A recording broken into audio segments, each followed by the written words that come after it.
Hey guys, it is Tiffany and Sarah, and we just got out of a screening of Coco, and whoa. we're really excited to talk about it because we both really loved it, and we have a lot of emotions, mostly lots of emotions. I mean, 30 minutes after we already had left, I was still kind of crying a little bit, like just thinking about it. It was, ugh, it's so good. Pasta. My dog's here. It's pasta. She just loves it too much. Yeah, I mean, I don't even know where to start. This was, I think, the best Pixar movie since Toy Story 3, and it's the first time since then that I felt like that classic Pixar twist. I've always appreciated not really knowing what would happen in a Pixar movie and there being like a really like unexpected twist. It happens in Up, it happens in Toy Story 3 and 2. It's just something that Pixar is really famous for, and it definitely happens in this movie, and I was really excited to see that come back because I feel like they haven't done that in a lot of their past movies. Yeah, what I really liked about this film, like we were talking to Sarah, I'm a huge fan of Cars 3. I love the message of Cars 3, it feels very important, but Coco feels so important in just a very different way. So it's really great to see Pixar kind of on this trend of making movies that really matter to like what feels like a specific audience and like type of person for that representation, because in Cars 3 was all about like women empowerment, I felt, and then this movie is gonna do like, oh my gosh, I can't even imagine how like the Latino community is gonna react to this, given how like I reacted. I feel like I didn't really miss any of the story by not being like really a part of that culture, because it was such a beautiful story and so beautifully told that it didn't feel like it wasn't a movie that was like unrelatable. Yeah, no, all of the main messages of the movie are extremely relatable to everybody. There's, you know, things that touch on your family not understanding you and your interests, or like wanting to achieve a goal that seems unattainable, something like that. And then of course like the themes surrounding family and how important family is, and remembering your ancestors and honoring traditions, even if they're not Mexican traditions, like people can relate to that. But considering it was a movie about Mexican heritage, we obviously are not Mexican, but from our perspective it seemed very authentic. I think that everything was done very well, at least from my point of view.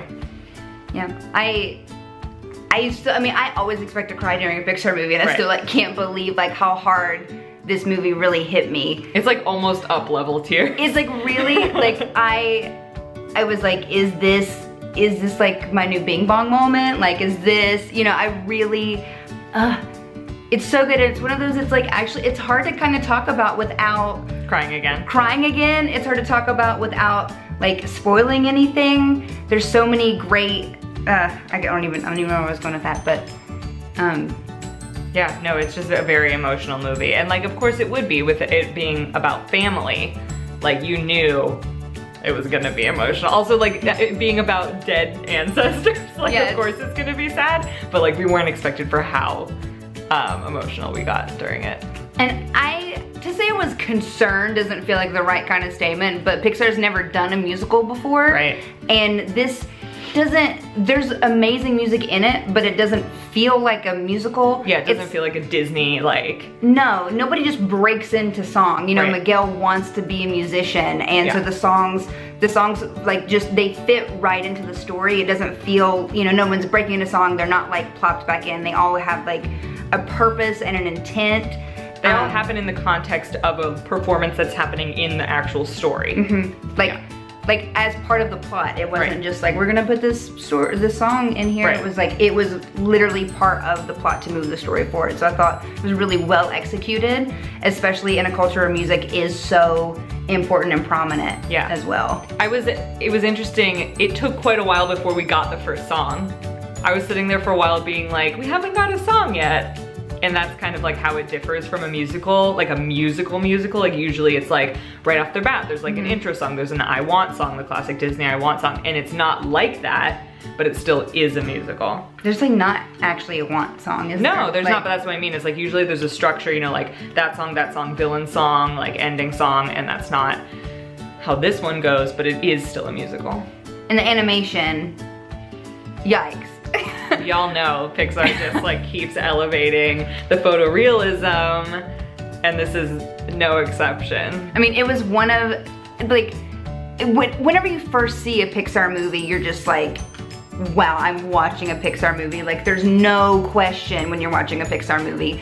And I felt myself like this, I was so engrossed with the story that I was like forgetting, like I was overlooking like how great the animation was because I was so drawn in. And then here Pixar comes with some amazing shot and I'm just like, oh yeah, we're watching a Pixar movie because it's so real. I'm just like, I don't know how it's possible to make it any better than it is every single movie. I know, and then it just keeps getting better. And it keeps getting better. It's like what? Where else are they even gonna go? And then they figure out a way to go there. Yeah, I also loved the design that they came up with for the Land of the Dead, and with how the marigolds look and glow, and like how the skeletons are designed. Like they were able to take skeletons but make them look like their human forms, like the kind of like larger skeletons, the skinnier skeletons with large chests, skeletons that are short, like skeletons that have beards. Oh yeah, that was really cool. Like they took the Sugar Skull design and like would make it look like the human form had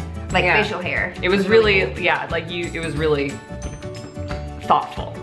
Even the character design I thought was great. Like they don't really look like any characters that we've seen. Yeah. And a lot of Disney animated movies, like especially all the CGI ones, can have kind of the same look, I feel like sometimes, but this I feel like they really push themselves as far as coming up with unique character designs. Like everyone in Miguel's family looks different.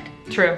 Like they really do. And like, you know, when you see everyone in the world of Frozen, for example, not Pixar, but you know, Disney CGI, everyone kind of still has the same vibe, but like everyone in Miguel's family is so distinctive. And I feel like it was so intentional that when you see like photos in the real world versus their skeleton version, that you could still tell who was who. Right. Another thing that I really appreciated is that the stakes felt really high in the plot. Like, you know it's a good movie when you're like, I am so tense right now. Like, like I kept having to be like, everything's gonna be okay. Like, you know everything's gonna be okay, but I'm like, so stressed. I think there were like 2 or 3 times where you I heard you say like, I'm so stressed out. I know, you were like, there was a lot. And like, I appreciate it. You gotta feel that way or else it's not real enough, you know? Yeah, I think that that's part of what makes the story so great. Like the higher the stakes, the more emotional it's gonna be, and ultimately the better story, just because you're getting such a higher payoff for everything in the end. It's like, I'm still like processing it all. I know, I feel like I'm like, are we touching on everything we need to touch on? I feel like we should say why people should see this movie. Like why should people go see this for the Thanksgiving holiday? I feel like if you don't see this movie, it's like you're missing out on something really important and really special. Yeah. And it's not, you know, it's representation matters, which is a whole conversation that we're having in the media, and like Pixar is really taking that burden and really delivering what I feel like is a really amazing story that's so important to so many people. And I think like it's important to support that in every way that we can. For sure. And it really lends itself to such an amazing, beautiful story that I don't think you could get this same emotion in the story from any other culture, really. Like it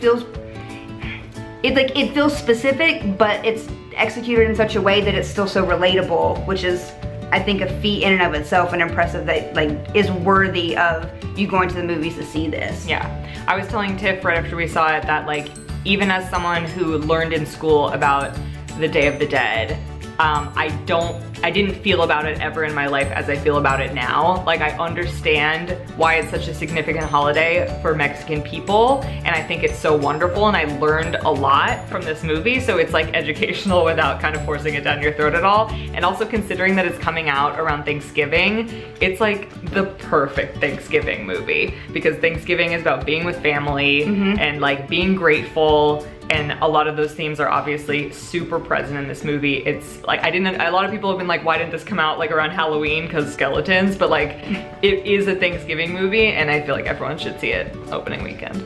Yeah, I'm like, I want this movie to do so well, because it's like so deserving of it to like perform well. Like, everyone that sees it is gonna love it. You will love it. It's just a matter of getting those people to go and see it. So don't wait to see it. I feel like it's one of those things, because it can be spoiled very easily also. So if you are a Disney fan and a Pixar fan, like that twist I was saying, that like, twist, like, you don't want it ruined for you. It's so good, and I did not see it coming. I was telling Tiff I usually don't see it coming, but I thought I knew what the plot was gonna be. I tweeted my predictions a long time ago. And like, I did not know what was gonna happen.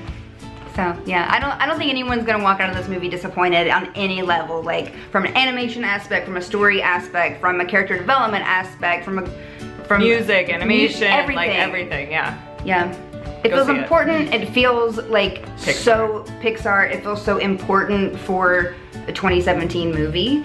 And you guys should see it. Yeah, out in theaters the end of November. Yeah. Oh, wait. If you want to find the Pizza Planet truck, I did find it. I was too Sarah engrossed did it. in the movie. So it is in there. So let us know if you do go see it. Tweet at us, tweet at Attractions, and let us know if you were able to find it. Yeah. There was one, I wonder if you saw, the only Easter egg that I saw was Sid's shirt. Oh, I didn't. I think it's Sid's shirt. Sid from Toy Story. So let me know if you see that also, because you only have one chance to see it. You're not sure if you know what you saw, but I think I saw Sid's t-shirt. Cool. Well, thank you guys. Can't wait to hear what you guys think about this movie. We really loved it. We hope you do too. And yeah, let us know if you go check it out. Go see it for sure. Bye. Bye.